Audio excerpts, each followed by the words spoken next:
ต่อมาចូលរួមជាមួយនឹងកន្ទ្រឹមគ្រីតបោព្រឹកគេថាគេអត់ស្គាល់ខ្ញុំគេអត់ស្គាល់ក៏ហីចោះអ្វីដែលគេចំពាក់ខ្ញុំនឹងយកមកវិញឲ្យអស់អ្នកអត់ដឹងកុំលូកដៃប្រយ័ត្នមកដៃខាន់កេះកុំពួរឲ្យត្រឹមភ្នំបាសិតកុំគិតថាខ្លួនក្នុង Everest ហាវិបត្តិតាំងពីអត់ចេះជួបឥឡូវមកខ្លាយជាអ្នកលក់សំឡេងពីរាជធានីឥឡូវមកខ្លាយជាអ្នកវក់ហើយពាក់តែអាវ1000ភ្លីអត់គិតចេញមកឡើងកាត្រួសធ្លាប់គេចាប់ប្រមាណនាទីដោយសារតែខ្ញុំជាអត់មួកហេ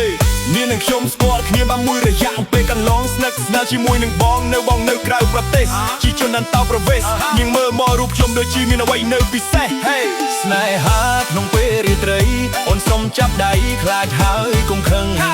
ចាប់ហើយបងសួរដំណឹងតើប្រលឹងមានផ្ទៃឬនៅពេលយប់បងចូលទៅដេករលឹកអូនពេកបងគេងសោកសៅអូននៅស្រឡាញ់បងទៅអូននៅស្រឡាញ់បងទៅសម័យឥឡូវគេមិនសូវនៅយូ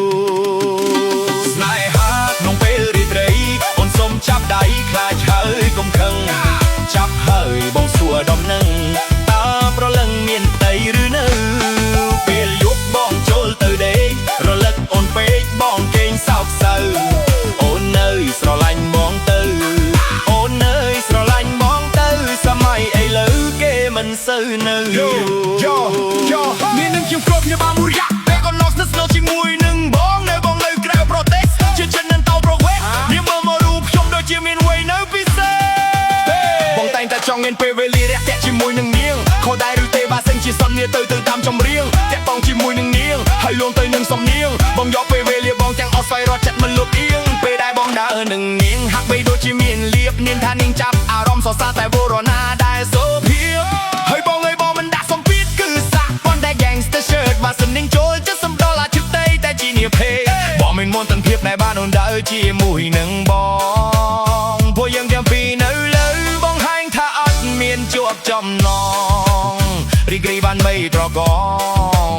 មិនមានអ្នកដាក់ដំណ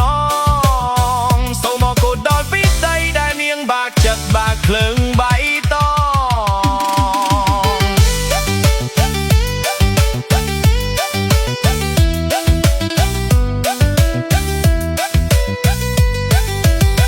គេថាគេអត់ស្គាល់ខ្ញុំគេអត់ស្គាល់ว่าហីចោះអ្វីដែលគេជំពាក់ខ្ញុំនឹងយ៉ាប់មកវិញយ៉ាងអស់អ្នកអត់ដឹងកុំលូកដៃប្រយ័ត្នមកដៃខាន់កេះកុំពួកឲ្យត្រឹមភ្នំបាសិតកុំគិតថាខ្លួនក្នុង Everest ហាវិបត្តិតាំងពីអត់ចេះជួបឥឡូវមកខ្លាយជាអ្នកលក់សំឡេងពេញរាជធានីឥឡូវមកខ្លាយជាអ្នកវក់ហើយពាក់តែអាវ1000ភ្លីអត់គេចេញមកឡើងកាត់ត្រួសធ្លាប់គេចាប់ប៉ុន្មាននាទីដោយសារតែខ្ញុំជាអត់មួកហេ